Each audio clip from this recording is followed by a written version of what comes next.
Yeah, well, I'm the only one that parked on one, so I figured I'd. It is park- 6:30. I'll call this meeting of the St. Mary's City Council to order. Roll call, please. Todd, Here. Lund, Here. Crispin, Here. Childry. Here. Fitzgerald, Here. Muhlenhage, Here. Caparo, Here. All rise. Please join Pastor Preston in a brief prayer. Dear Lord, we normally come to you seeking guidance for these matters that we come. And Lord, please just give us humility and understanding to listen to each other, to hear each other, and to make decisions for the future. So it's in your name we pray. Amen. Amen. Please join me in the pledge. I pledge allegiance to the flag of the United States of America and to the republic for which it stands, one nation, under God, indivisible, with liberty and justice for all. You all received a copy of the minutes of the last meeting. Are there any questions or comments? If not, they have a motion to accept. Mr. Buck, Mr. Crispin, all vote to accept, please. Open.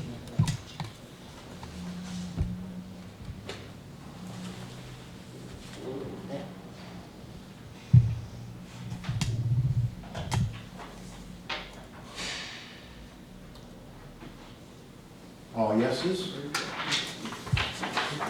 Under petitions communications, we first have Mr. Ken Rear, President Ryer,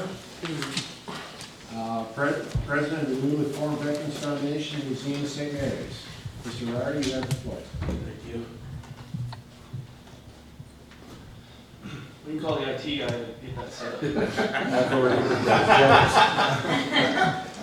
several times already. I'm here to represent the Veterans Foundation Museum of St. Mary's. That's the logo. It's been several years in the making to get the thing off the ground, and we finally got organized and got our articles of incorporation thanks to Zach. And I guess I'm here just to, on behalf of the board members, just to petition the council and the administration for support in the project. So the foundation piece would be mostly for, Kim, could you pull the mic a little bit? They can't hear it back. Is it on? would be mostly for maybe, I know now like the Alumni Foundation will give out scholarships every year to our graduates that are going to college, but nobody really thinks about our people who are gonna go serve their country. So maybe the foundation piece could be something about maybe helping them, you know, with a bus ticket or things that they need to start their military career. The museum piece would be mostly to showcase the service of people who are from St. Mary's, veterans who served in the military or were stationed in St. Mary's or perhaps a National Guardsman or something like that. And I just want to give you an example of some of the soldiers from St. Mary's that most people have never even heard of. And while we were writing biographies for the Alumni Foundation, we stumbled across a guy, and we've had this in the newspaper already, and Diana Dominguez has made a banner for him, but this guy graduated in 1941. His name's Richard Bushong. And no one's really heard of him, but he was the class president as a senior in 41, and he went off to the Air Force, what it was called the Army Air Corps then. Went through pilot's training, became an officer, and he ended up in the 390th Bomber Group over in England during World War II, and he completed 28 bombing missions there over Germany and occupied territory. And on his very last flight, his plane was shot up, and he ended up making a crash landing in England and received the Distinguished Flying Cross. He served all the way up to 1974 and flew fighter jets in Vietnam.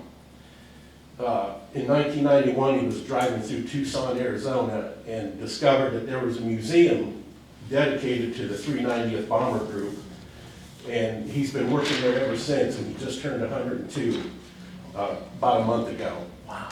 And the guy has an absolutely amazing career, and as far as the museum part is concerned, this is just one single example of many that the museum has been working with us, and Richard Bushong has been speaking with us about obtaining some memorabilia from the museum and from his personal collection that we could use to represent this soldier who's from St. Mary's in our very own museum.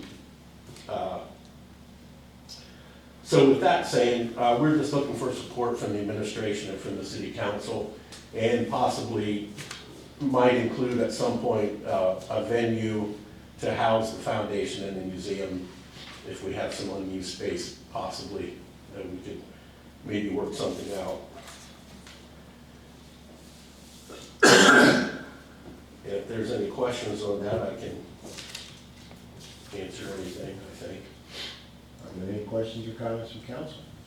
I just have one, you're still looking for a venue at this point? Well, I mean, again, we've been doing this for 2 years, and we've been speaking to the administration about maybe carving out a piece on the second floor that we could use to, for the foundation and for the museum part that would be open to the community to read about the soldiers from St. Mary's. As you know, we have the south half has been rented out. We have 2 renters there now. The northern sections have not. There's a section up there right as you come out of the elevator that we would like to use. Everything that Kim has learned through this process indicates to us that within a matter of 3 to 4 to 5 years, we will have outgrown it and we will be moving. So it's not a permanent thing.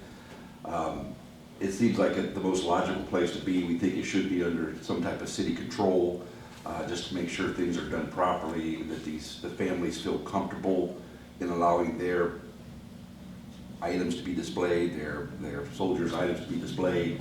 And so we would like to use it. We do not have any current folks interested in renting that particular section. We've talked, the administration has talked, and it seems like it's a viable option for us. There is a lot of work that needs to be done. There's a lot of fundraising that needs to be done. We are not asking at this time for any funding from the city. We can do all that on our own. There will be legislation at the end of the agenda to pass it. We would request, when we get to it, we can review it.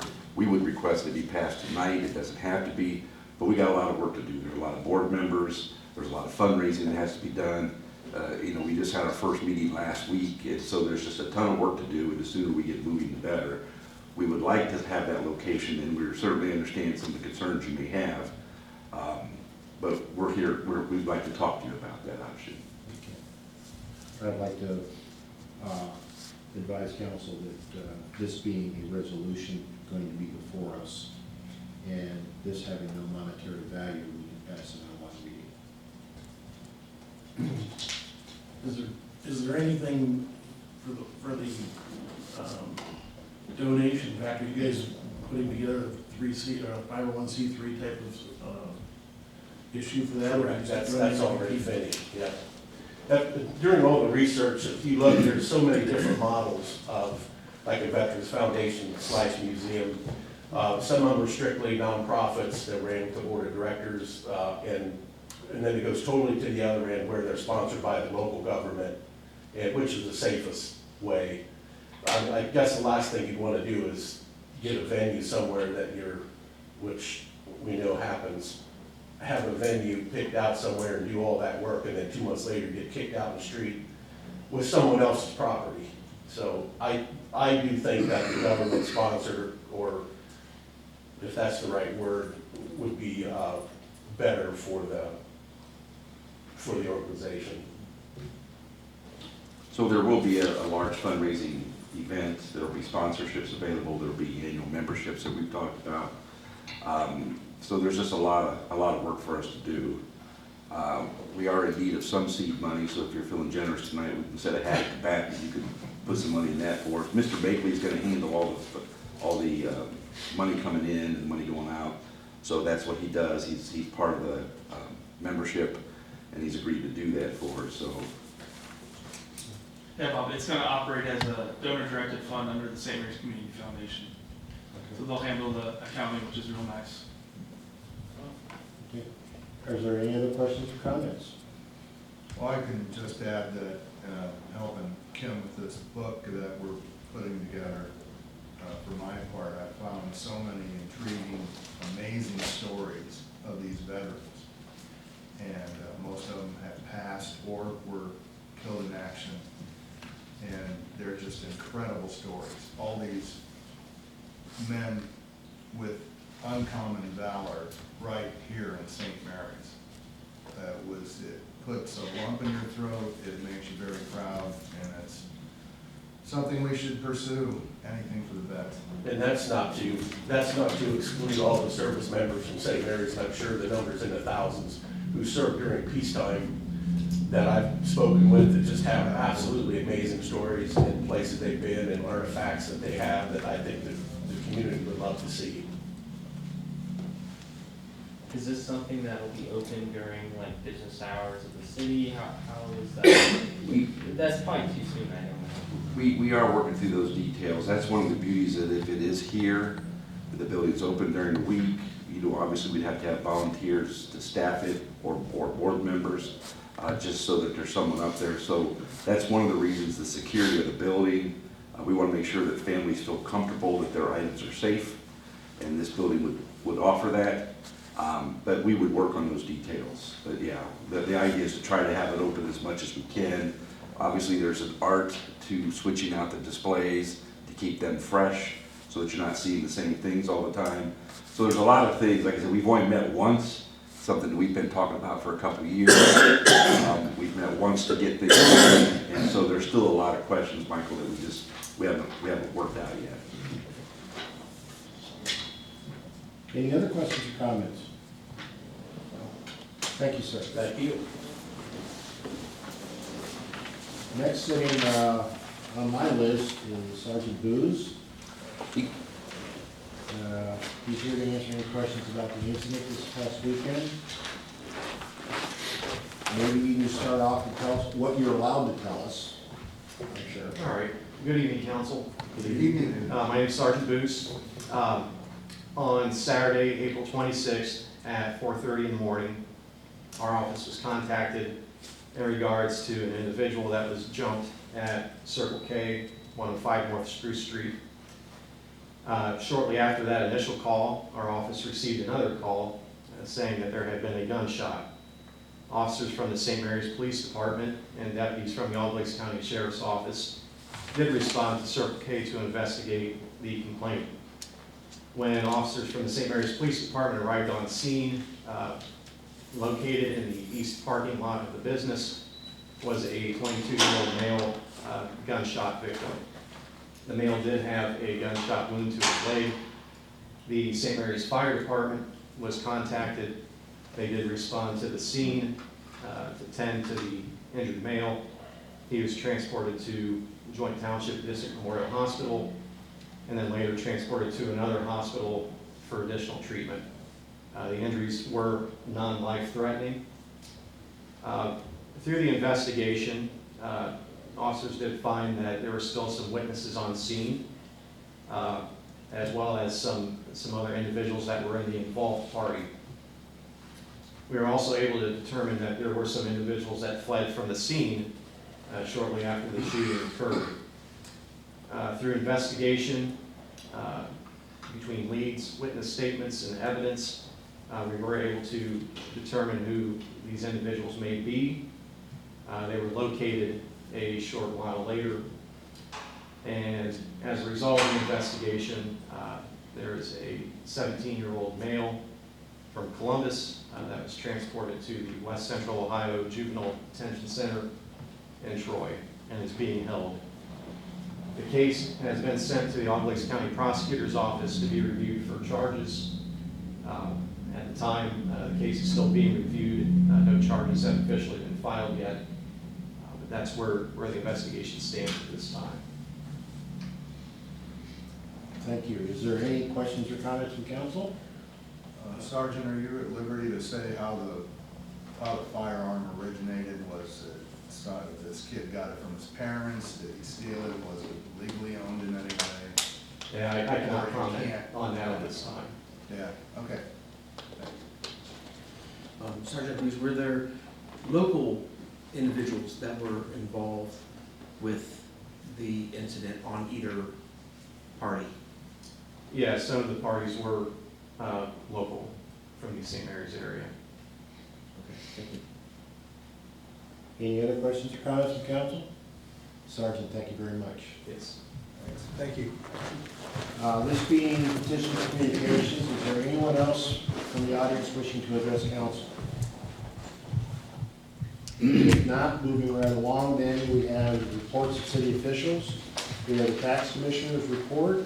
Mr. Harris, I have nothing to add to the tax commissioner's report. Any questions or comments from council? Then we have the auditor's report. Mr. Harris, I have nothing to add to Mr. Reason's report. He was unable to attend tonight. Any questions or comments from council? And then we have the treasurer's report. Ms. Weaver. I have no revisions. Any questions or comments from council?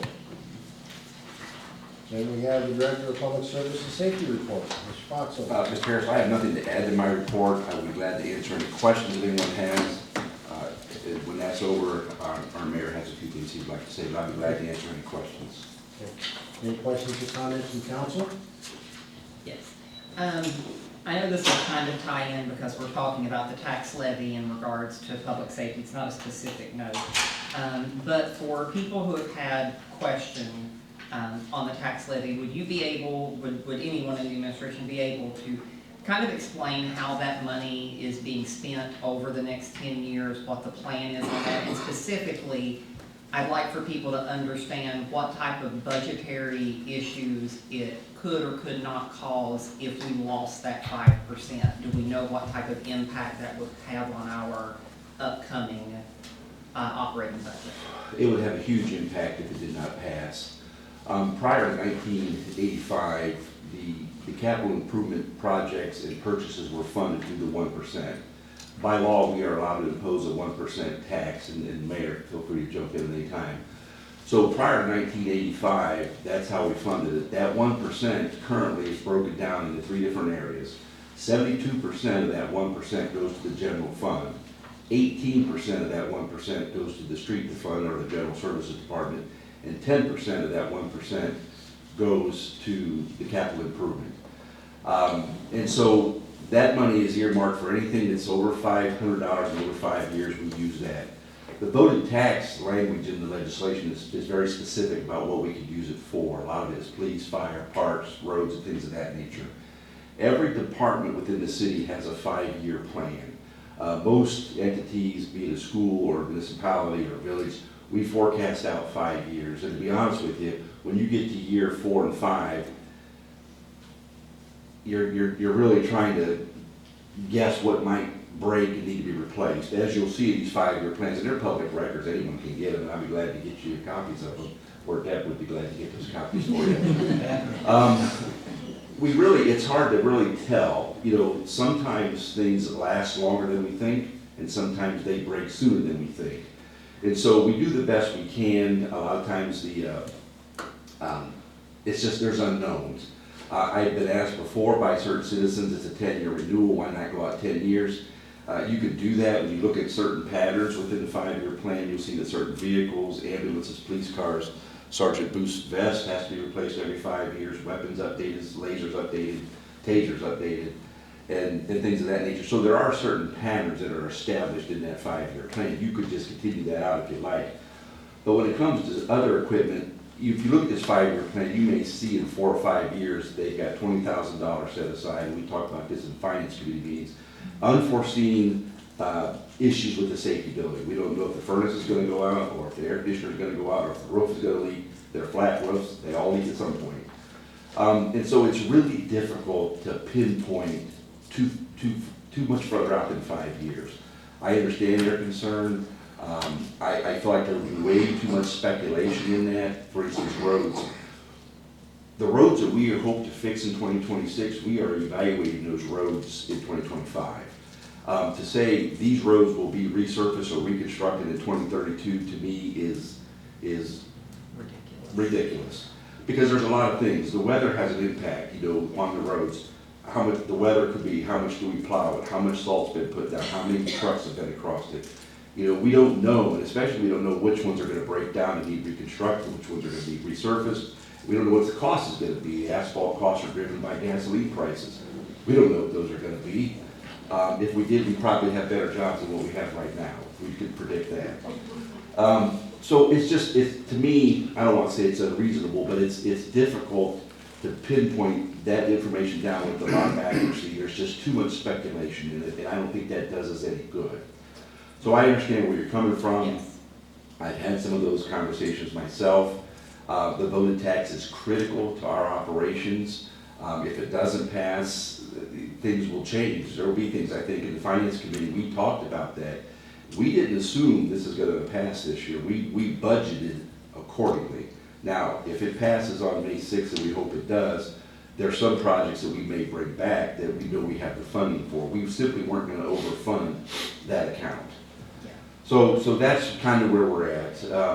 I just don't know that going out 10 years is any more than a wild guess, and I don't think that's good for business.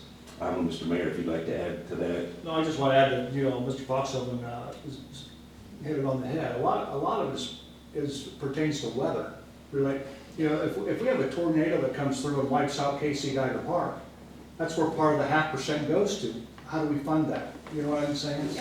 We don't know if that's going to happen. We hope it doesn't, but we don't know. So just things, there's a lot of variables that we just can't account for down the road. It's just like my health. I can't sit here right now and tell you how my health is going to be 10 years down the road.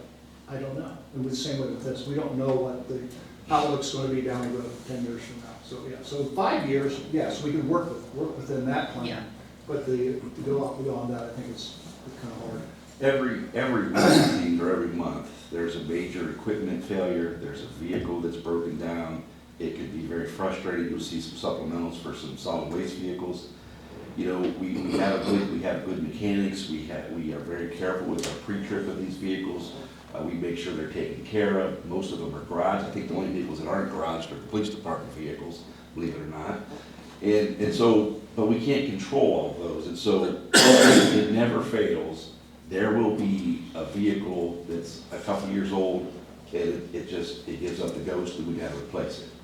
So, and that may be a very long answer, and I'm sorry, I apologize if I rambled on too much, but it's too difficult to be accurate, or even close to being accurate 10 years out. We simply don't know. Yeah. Are there some specific, I know going into this, are there specific projects though that we're looking at, like here in the short term, that we know that we're telling the public, these are things that we have every intention of utilizing should this pass?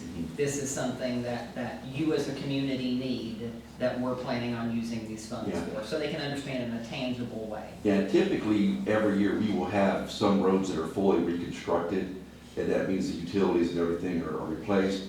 Not wanting to assume that this was going to pass, we scaled back the reconstructed streets, we put resurfacing streets. We know that some of them need resurfaced. We look high and low for grants everywhere we can find those opportunities. And I talked to some folks about that. We will always look for grants regardless of how healthy our funds may be. We continue to look for other people to pay for our projects. Unfortunately, if the tax does not pass, and again, this is by no means a threat or anything like that, it's just you look at these. We got to have police cars. Sergeant Boost has to be able to respond to a shooting call. So what do? That means maybe we cut money out of streets or we cut money out of parks. We have to have ambulances. So when that emergency happens, I have to get you a reliable vehicle. So what happens? You take money from parks, you take money from the streets. Those things that we've all gotten used to enjoying, the quality of life issues that we enjoy, those are the things that we have to start taking a hard look at. I'm not gonna put him in a 6-year-old vest. I'm not gonna do it. So that's gonna be funded. He's gonna have reliable transportation. He's gonna have good equipment because what he does is important. What we all do is important, but his can hang in balance. If we make a mistake, we can put him in jeopardy. We're not going to do that. So what happens? Your 15 parks don't get the attention that they might need. The ball diamonds don't get the attention that they might need. The roads aren't reconstructed or resurfaced as soon as they should be. Again, those are not threats. That's just the reality of it. There's only so much money. And every department clamors for the lion's share of that, and we don't always can do that. And the mayor and I and Mr. Reason, we go through this with him every year. We got to back it down. If the police department had a lot of requests last year, maybe this year they don't ask for as much if they can help it. So it just takes cooperation throughout all the city workforces. Utility supervisors, they're funded through their own means. But police, fire, parks, general services, engineering, they're all at the table. They're all asking for this money. And Dave, you know this is the truth with fire equipment. It's not getting cheaper. It's getting more expensive. We're adding to the fire department for staffing level, which we think is good for our community, but it's gonna cost us money for equipment, their self-contained breathing apparatuses, their fire turnout gear. And again, was it 5 years, the fire turnout gear has to be replaced? Those aren't my rules, those are national rules. And we honor those. We're not gonna have them go put out a fire in a turnout gear that's 6 or 7 years old. So I apologize if I rambled on. No, I appreciate you saying that, and I think it's important for the public to know that in the process of all of this, any project that we plan on with that money over the years, they've got that opportunity for input. That's something that they could always voice if they're Absolutely. concerned that we're not using the money towards something that they feel important. They can come, and this council could potentially vote that down if it was not in Absolutely. his interest, so. And all the purchases, the vehicles, every way we can save money to do, most of our equipment is purchased through state purchasing. Now there are several programs. This council has passed legislation to allow us to use other options, but basically they're all state purchase. When COVID was here, shortly after COVID, we didn't have a lot of choices. We had to go to whoever we could find that had the equipment. But otherwise, we're very good stewards. We're very good stewards. Mr. Reason, the mayor, we watch it like a hawk. Treasurer, we watch it. And you'll see, if you look at the 5-year plan, you can see some of their requests are lined up because we simply couldn't afford it. Now, if this voted tax passes, we may take another look at that. Thank you for the answer. Yep, you're welcome. Yes. Do you mind if I ask a few questions on the levy as well? Because I'm hearing some things. Back to your 5-year plan. That 5-year plan is put together by you and the department managers, right? It's put together by the department heads. They basically, they walk around their shops, Sergeant Booth, Dave, they walk around and think, okay, we've had this vehicle, it's this year, we've had some problems, we probably need to replace it. How many vests? The chief will keep a list. These are the vests that need replaced.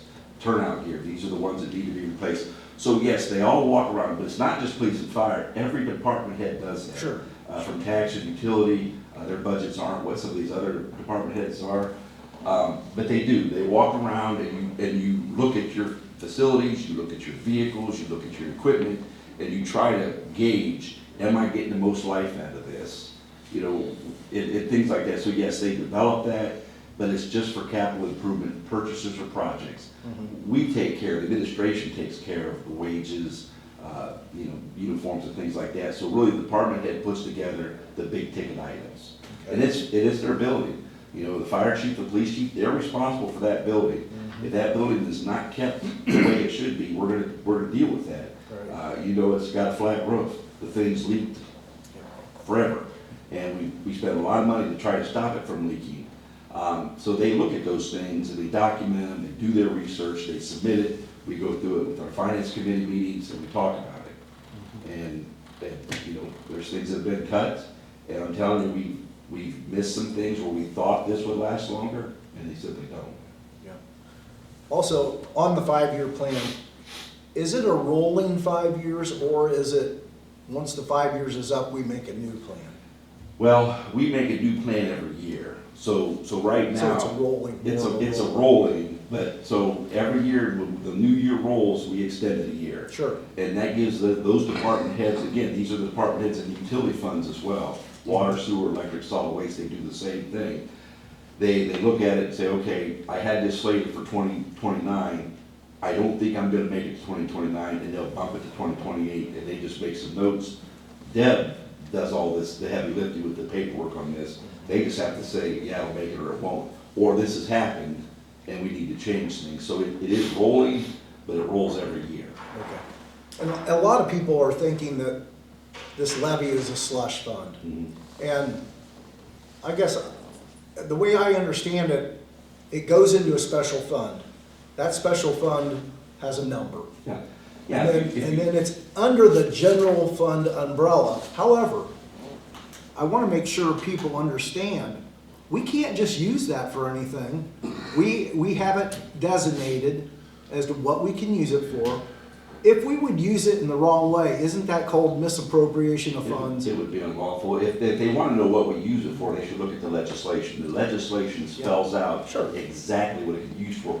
But if you look at the tax commissioner's report, this money at no time is it mingled with our general fund money. It's separated from the moment it comes in. You see the 1%, you see the 0.5%. It never goes into the general fund. It is always its separate fund. And it's very specific what it can be used for. And is it some type of unlawful act if we were to use that for something else? That's why we have a different, our initial capital improvement fund is the 308 fund. I hate to throw out numbers like that. But prior to 1985, that's what we had. And if we were going to buy property, that's the fund that we used, because the voters didn't give us that authority in this 0.5%. There's nothing in there says we can buy land, so we don't. If you'll recall, a few years ago, we wanted to take that 0.5% and use it for some of the water towers. We have 2, and we have 2 for storage, for fire suppression, for pressure. That's why we have 2 water towers. And it's a safety issue, and so it fits perfectly into this voted tax. But it wasn't in the legislation, so what do we have to do? We had to pass new legislation to add it. The voters had to give us permission to do that. So if they want to know how we spend it, all they got to do is look at the legislation, and that's very specific. And when we buy things, it's very easy to track. Our auditor does that. The state auditors do that. Our consulting firm does that. They make sure that everything we spend is spent from the appropriate fund.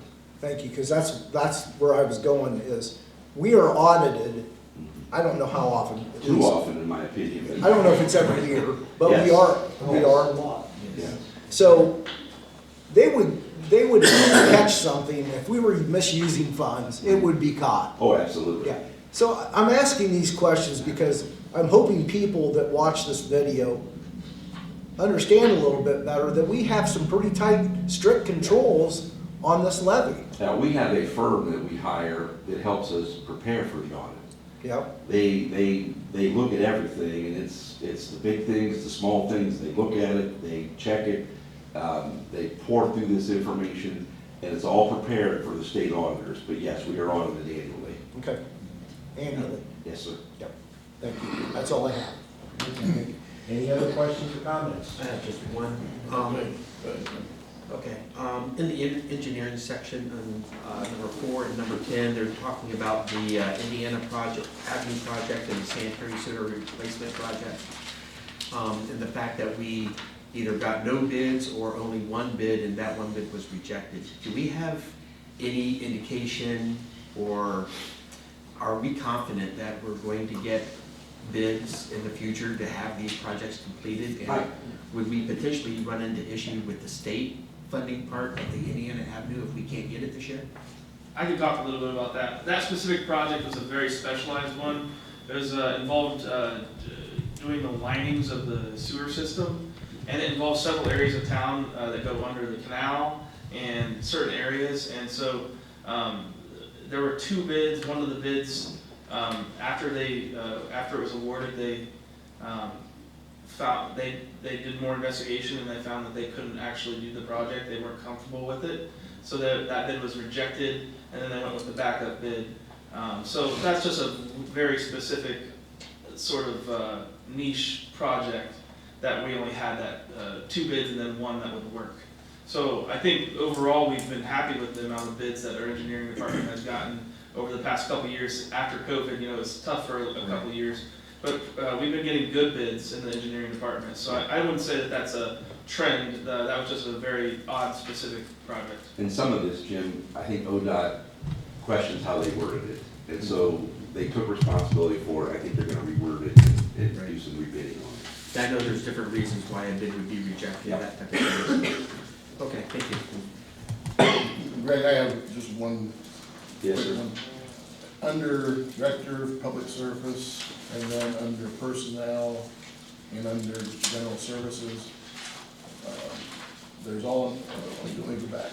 17 for you, number 8 for General Services, and 8 for Personnel, all referencing 2 employees for the trash? Solid waste. Solid waste, thank you. Did we lose people, or are we people moving on and up within the We posting have, process? we have the retirements and people move down. Of course, the CDL class has made things challenging for us. We have openings in a couple of the departments that we did not post because we knew ultimately that would end up in solid waste. We weren't prepared to cause that turnover right away, so we delayed those postings. Well, now CDL school is gonna be over next week. We had some good candidates, so we took advantage of that. So really with Doug Bentz's retirement, Corey Stoker's promotion, that left a void. We're filling that void now. We have an opening in general services that we're looking to fill. And solid waste never really was complete at the time. And so that's what you see, is that we're finally able to post the job and let people bid, because we know they're gonna come from solid waste.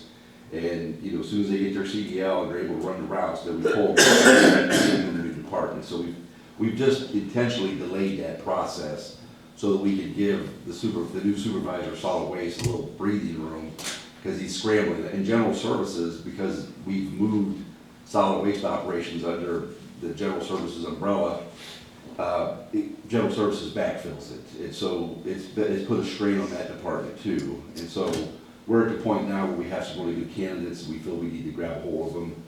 We're not sure what's happened. We're glad it's happened, but we're seeing some really good applications coming in now. Okay, good. And so the general services part of it was just stopgap, fill gap until we can get things rolling. That's correct. Okay. Yes. Are there any other questions? Thank you. If not, Yes, I do.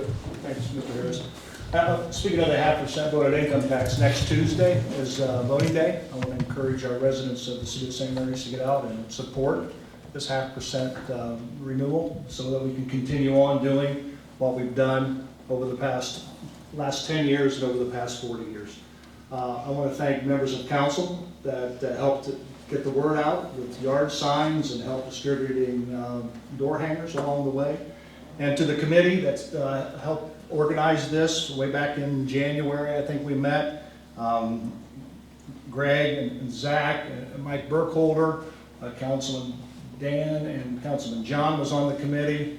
Gail Masonbrink, Aaron Gilliland, and Bob Warren all sat on this committee as well. So I want to thank them for all their help. And I'd also like to extend my personal thank you to our police department for their professionalism in handling things the way you did last Saturday morning down at Circle K. I appreciate you guys there, and I appreciate what you guys do.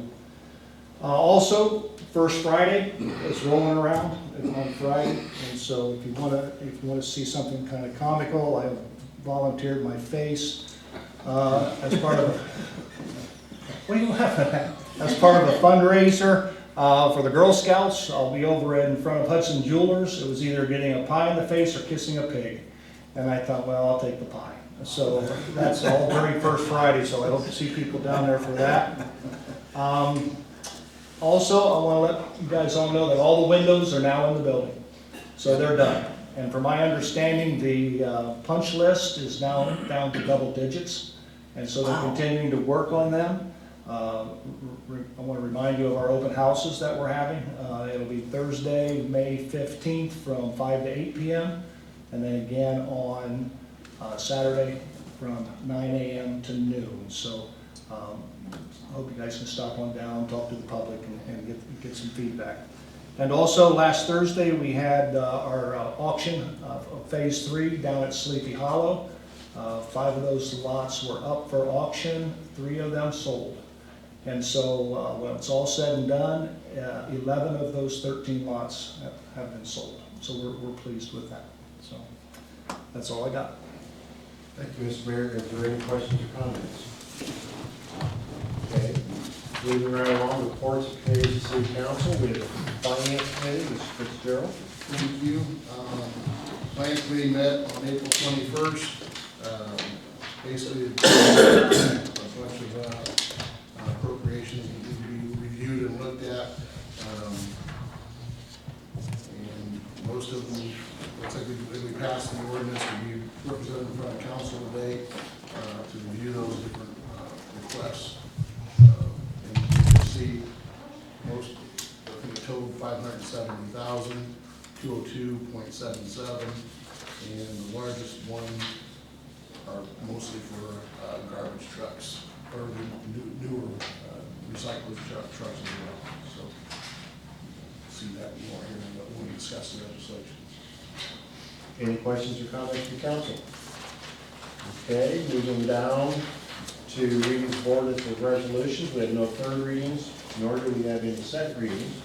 Under new legislation, we have ordinance number 2025-12. May I have a motion to read, please? Mr. Fitzgerald, Mr. Aquero, council vote to read, please.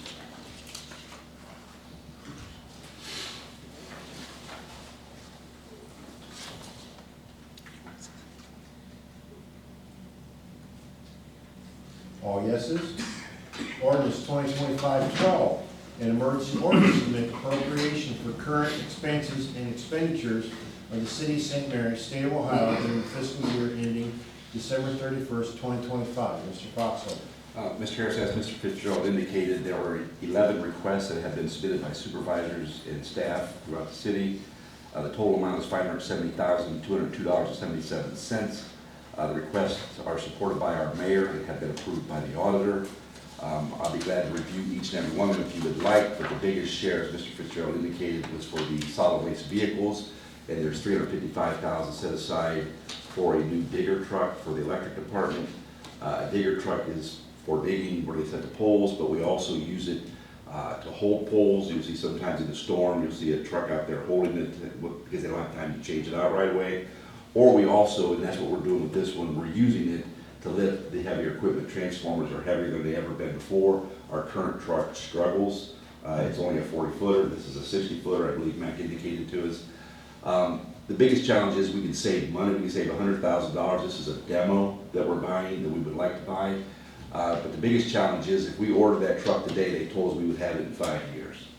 And that is just unacceptable. We have a lot of work to do. So it's a supplemental, we need the funding, and so we would request be passed under suspension of the rules. Are there any questions or comments from council?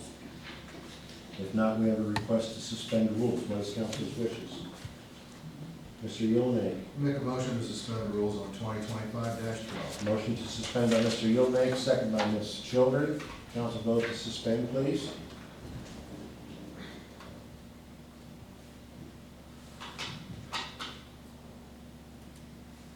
All yeses. That being the case, may I have a motion to pass, please? Mr. Crispin, Mr. Lunds, council vote to pass, please.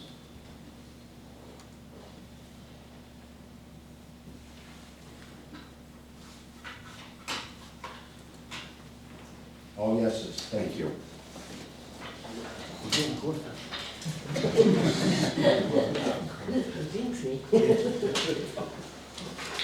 Next, we have Resolution 2025-10. May I have a motion to read, please? Mr. Buck, Mr. Lunds, council vote to read, please.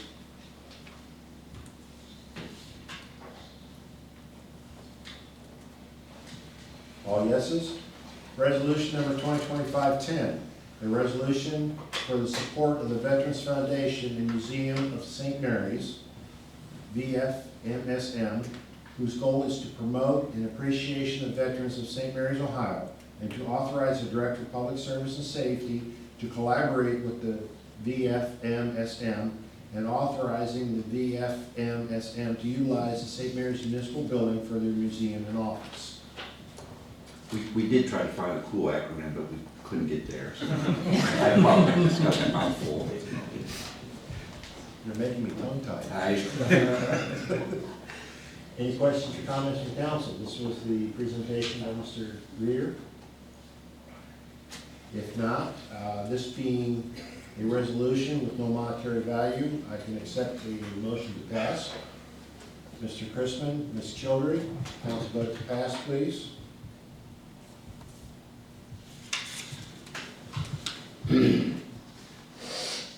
All yeses. Thank you. Under scheduling miscellaneous business and closing, is there any meetings you need, Mr. Fox? There's no committee meetings, but if I could, please, I in my haste to cover some of the other information, I forgot about a Memorial Day event that we're scheduling. I don't know if Mr. Ryer would like to just talk briefly about it. we are scheduling you may have seen on our community television out there, the road dedication ceremony that we're talking about. So if you want to talk briefly about that, and I can kind of fill in the gaps. Sure. On Memorial Day, we're having a dedication for the highway signs that are being renamed after some of our veterans in St. Mary's.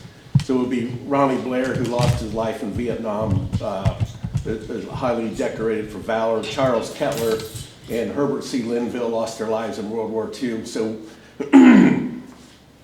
we worked through the state legislature over the last 2 years to have some of our highways renamed after these soldiers. So it'll be State Route 29, US 33, and State Route 66 will be renamed in honor of these soldiers. And we're gonna have a dedication ceremony at the Armory on Memorial Day at 11 a.m. And our mayor will be speaking along with Brigadier General Woodruff from the 37th Infantry Division. And we're also having several high-ranking non-commissioned officers from the Army garrison in Hawaii to represent Sergeant Blair will also be speaking. And ODOT will have the memorial signs. Some of them will be placed and some of them will actually have in the Armory. So I would love it if you all could attend on Memorial Day to honor these veterans. This will follow the Memorial Day ceremony in the cemetery. Okay. So that's it, Mr. Harris, for me. Thank you. Any other questions or comments from council? Is there anything else to come before council? Mr. Buck? Motion to adjourn. Motion to adjourn by Mr. Buck, second by Mr. Christian. Council vote to adjourn, please.